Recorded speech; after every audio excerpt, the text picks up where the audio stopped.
Bienvenidos a Crónicas de Reddit. Esta historia se titula "Tiene más plástico que una Barbie", dijo mi compañera de oficina frente a todos. Luego fue a Recursos Humanos a quejarse de mí. 3 días después, contraataqué. Hace 4 años, cuando tenía 24, mi mamá murió de cáncer de mama, y como mis 2 abuelas también habían muerto de eso, fui a ver a un especialista para hacerme una revisión. Descubrí que tenía algunas células en una de mis mamas que podrían volverse cancerosas en cualquier momento. Me dijeron que tenía algunas opciones. Podía hacerme revisiones cada 3 o 4 meses hasta que se desarrollara el cáncer. Me dijeron que el riesgo de que esas células se volvieran cancerosas era muy alto debido a mi historial familiar, aunque también era posible que nunca se volvieran cancerosas, así que estaría haciéndome esas revisiones sin razón. Podía hacerme una mastectomía unilateral en la mama con las células malas, pero tendrían que vigilar la otra, así que igual necesitaría chequeos regulares en la otra mama. Podía hacerme una mastectomía bilateral y eliminar todo mi tejido mamario, eliminando básicamente el riesgo. Opté por la mastectomía bilateral. Admito que era la opción más drástica, pero después de ver lo que el cáncer le hizo a mi mamá y a mis abuelas, no quería arriesgarme. Me advirtieron sobre las cicatrices, pero me dijeron que deberían ser bastante leves. No lo fueron, y me quedaron 2 cicatrices enormes, rosadas y dentadas, una a cada lado del pecho, cada una de aproximadamente 2.5 centímetros de largo y 1.2 centímetros de ancho. Eso me llevó a una depresión severa, hasta el punto de que dejé de salir de mi apartamento porque no quería que la gente me viera. Tiré mis espejos y me enfermaba físicamente al mirarme. Fui a terapia, y mi terapeuta me sugirió ver a un cirujano plástico. Dijo que normalmente no haría eso, pero era evidente que estaba luchando mucho y que quizás nunca superaría esto, y entendía perfectamente por qué me costaba tanto.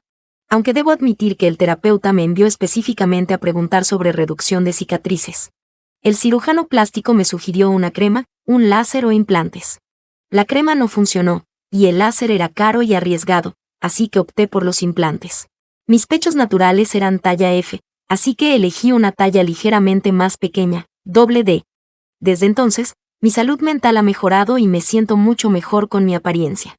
Mi confianza y autoestima han subido. Sé que no debería darle tanta importancia a mi apariencia, pero no exageraba con esas cicatrices. Eran enormes, rosadas brillantes, dentadas, elevadas, simplemente horribles de ver, y las odiaba. Ahora están bien disimuladas y apenas se sienten. En la actualidad tengo 28 años y trabajo en una oficina. Estoy mucho mejor que antes. Un día, mientras una amiga mía, de antes de la mastectomía, y yo planeábamos unas vacaciones, ella hizo una broma sobre que yo iba a volar en avión con mis implantes. Mi compañera Jill lo escuchó y así se enteró de que me había hecho una cirugía estética en los pechos, aunque no supo lo del cáncer. Para el final del día, toda la oficina sabía que me había hecho aumento de pecho, pero no por qué, y media docena de personas confirmaron que Jill se los había dicho. Durante los siguientes meses, Jill hizo muchos chistes y comentarios sobre mi pecho frente a otros compañeros cuando yo estaba al alcance del oído. En un momento dijo que tenía más plástico que una Barbie, y me llamó falsa en todos los sentidos. Yo no escuché ese en particular, pero un amigo de la oficina me contó que en algún momento Jill me había llamado una bolsa de silicona. No sé cuál era exactamente su problema, pero en un momento mencionó el Servicio Nacional de Salud, así que asumo que Jill pensó que me había hecho los implantes gratis con dinero de los contribuyentes. Me hicieron la mastectomía en el Servicio Nacional de Salud, pero pagué de mi bolsillo por la terapia y los implantes. Le pedí más de una vez que parara, pero desafortunadamente las veces que le hablé fueron en lugares como el ascensor o el baño de mujeres, donde no hay cámaras. Y Jill siguió haciendo comentarios sin importar cuántas veces le pidiera que no lo hiciera. No diría que era todos los días, pero escuchaba al menos 3 comentarios por semana, todo eso durante 3 meses. Llegué a mi límite un día en la comida, cuando estábamos Jill, yo y varios compañeros. En un momento dije que algo era superficial, y Jill, señalando mi pecho, soltó: "Tú sabrías mucho de ser superficial". Ahí perdí la paciencia. Dije: "¿Sabes por qué tengo estos?". Hace unos años, los médicos encontraron células potencialmente cancerosas en mi tejido mamario. Me recomendaron una mastectomía y me quedaron unas cicatrices enormes y feas en el pecho. Fui a terapia, y mi terapeuta me envió con un cirujano plástico, quien me aconsejó ponerme implantes para ocultar las cicatrices. Lo hice solo para poder mirarme al espejo sin llorar. Así que tal vez, la próxima vez que quieras juzgar a alguien por haberse hecho una cirugía estética, Deberías preguntarle primero por qué se la hizo. Sentí que era un momento épico tipo soltar el micrófono y salir, así que recogí mi comida y me fui. El resto del día, aproximadamente un tercio de mi oficina vino a ofrecerme apoyo, y el resto me dijo que Jill solo estaba bromeando y que yo era una grosera. Les respondí que Jill había sido grosera mucho antes de que yo lo fuera. Luego recibí un correo de recursos humanos diciendo que querían hablar conmigo al día siguiente, y cuando llamé para aclarar, mencionaron un entorno laboral hostil.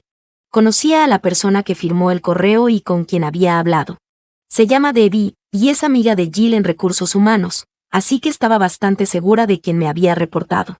Me di cuenta de que, si esto ya había llegado a recursos humanos, necesitaba tanta munición como fuera posible, así que empecé a recopilar información. Como Debbie había sido quien me había atendido hasta ahora, era seguro asumir que ella revisaría la queja conmigo, y si eso era cierto, estaba jodida. Sin embargo, recordaba vagamente una sección sobre quejas en mi contrato cuando firmé con la empresa. Hojeé el contrato y efectivamente había una parte en la sección de quejas que decía que tenía derecho contractual a solicitar un cambio de revisor si sentía que el asignado estaba sesgado. Se llamaba supervisor imparcial. Fotocopié la página y resalté esa parte. Luego le escribí por Facebook a las personas que me habían ofrecido apoyo y les dije básicamente, Recursos Humanos quiere verme. ¿Alguno de ustedes recuerda que Jill me insultó frente a ustedes y está dispuesto a escribir y firmar algo diciendo que escuchó y cuándo? No todos estuvieron dispuestos a ayudar porque Jill es algo temida en la oficina por ser amiga de recursos humanos y la gerencia, pero unas 20 personas sí quisieron ayudarme.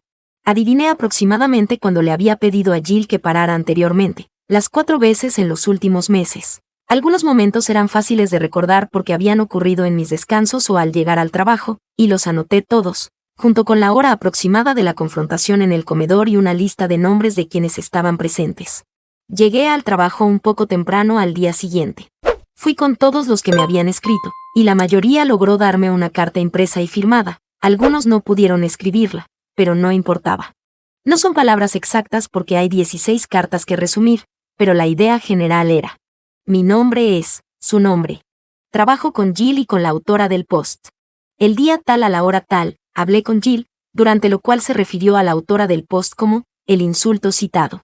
Consideré esto inapropiado porque se refería directamente a la apariencia de la autora del post, y estoy dispuesto a declarar formalmente que Jill ha estado hablando de la autora del post en el lugar de trabajo de esta manera durante los últimos 3 meses, lo que me causa incomodidad y crea lo que considero un entorno laboral hostil. Firmado, y el nombre cada uno de ellos. Terminé con unas 16 cartas, todas de personas distintas, y una de ellas estaba en el comedor durante mi conversación con Jill. Algunas incluso incluían listas con viñetas de todo lo que Jill les había dicho sobre mí o sobre otras personas, ya que resulta que Jill tenía problemas con la apariencia de mucha gente. Aparentemente, hizo comentarios sobre el peso de una compañera, y dijo algo antisemita sobre la nariz de otro compañero, y todo eso quedó en esas cartas. Hay unas 45 personas en la oficina, así que aunque 16 no es mayoría, sigue siendo una cantidad considerable. Las cartas no eran muy largas, la mayoría solo un párrafo, pero tenían toda la información necesaria. Me pidieron que fuera a recursos humanos a las 10 de la mañana. Llevé las cartas de mis compañeros, la fotocopia de la página de mi contrato y mis fechas y horas en una carpeta pequeña. Llegué y Debbie era quien supervisaba la entrevista. Se levantó de su escritorio, lista para llevarme a otra habitación. Inmediatamente me dirigí al otro trabajador de recursos humanos que estaba ahí y dije, «Entonces, ¿mi reunión es contigo?» Debbie dijo, «No, estás conmigo».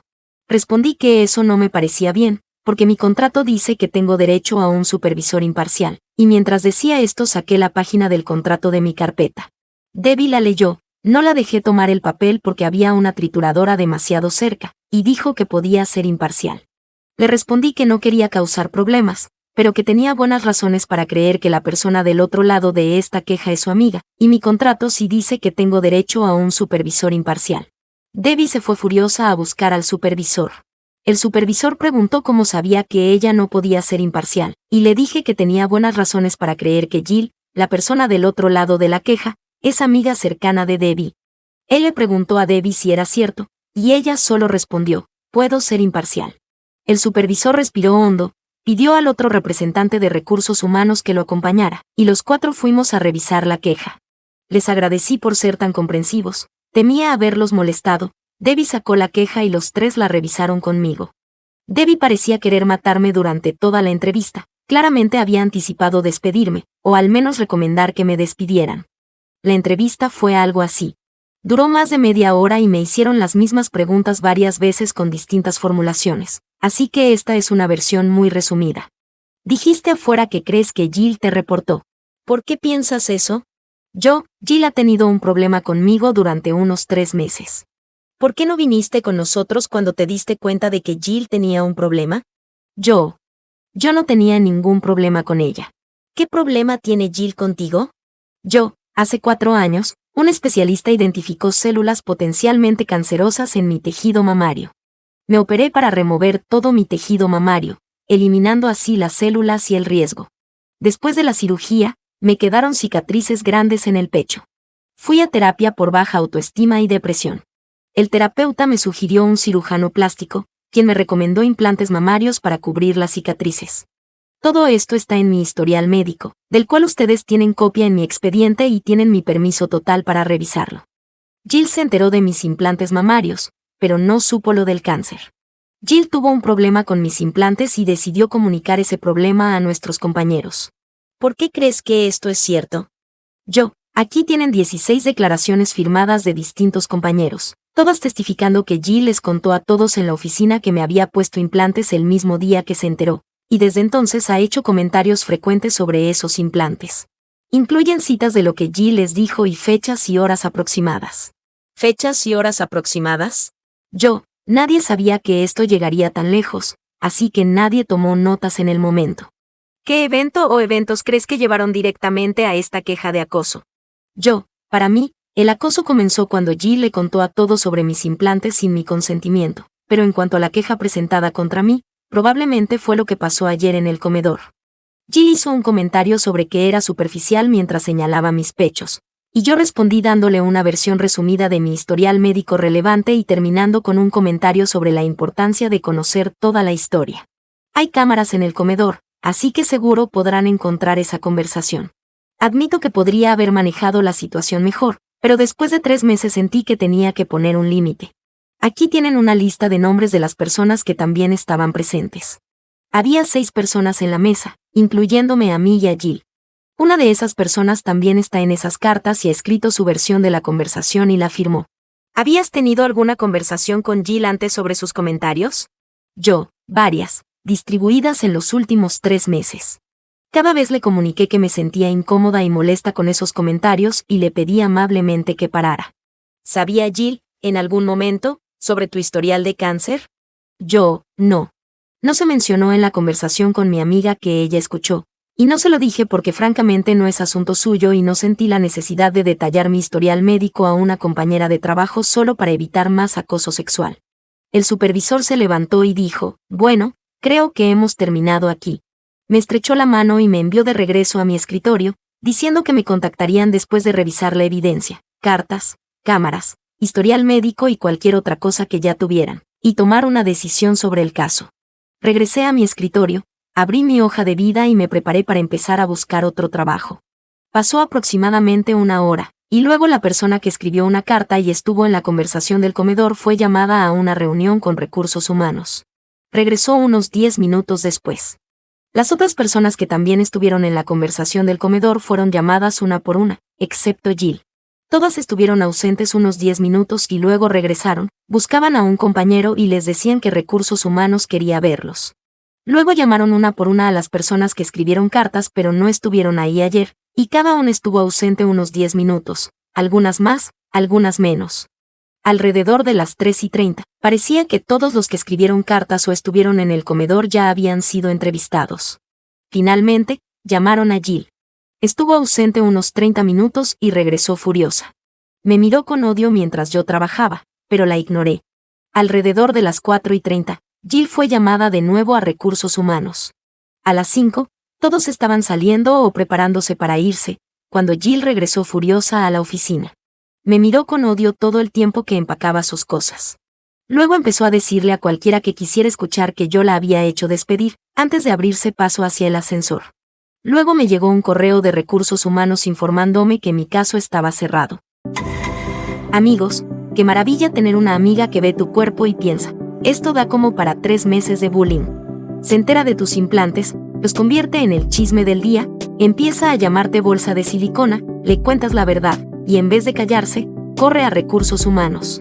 Entonces reúnes 16 declaraciones, sacas una cláusula del sombrero, y media hora después, Jill sale con una caja y con cara de yo no fui. Amigos, el karma está servido. Opina, suscríbete y activa la campanita. Nos vemos en la próxima historia en Crónicas de Reddit.